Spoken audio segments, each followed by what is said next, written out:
Hello everyone, welcome to part 78 of 100 Ways to Motivate Yourself. I'm Walt, here we are with our 78th principle in this series.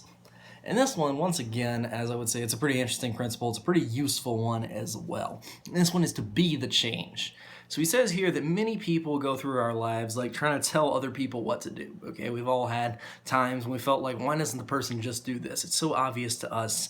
We try to tell them what to do and they won't listen. And so he's like, why don't they listen? And the answer is because people don't listen to what we say, they kind of see what we do. So if a millionaire advises you to do something, you probably think of that belief in line with their ability to do something. So if they say, okay, the right thing to do is to go for, this tax lien or to go for this dividend stock or to, learn how to trade, use the psychology here, see yourself as a success, whatever. If they say it, you can think this belief is probably in line with that. Versus if you go to somebody with $30,000 in credit card debt and they suggest buy this dividend stock, do this, you're really going to look at it in the frame of who they are.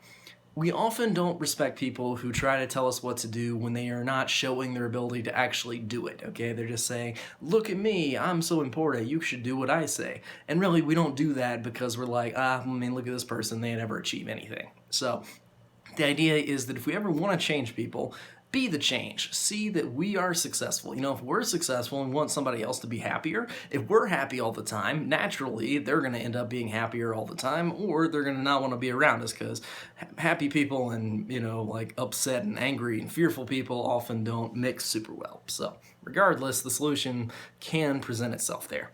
Basically, the idea of this one is just going on from taking things lightly. Be the change here, okay? So be light about your life, take on things in small bites, small little bits there, and really be the change you want to see in the world. So like if you want the world to be happier, be happier. If you want the world to be more educated, you be more educated, because really the subconscious mind will associate reality with your own reality. So the more you are something, the stronger you're going to see those characteristics in the world, and the stronger you're going to be able to cultivate them in others and bring out the best of everybody. Anyway, that's about it for part 78. I'm Walt. I'll see you guys next time with our next part, so stay tuned. I'll see you then.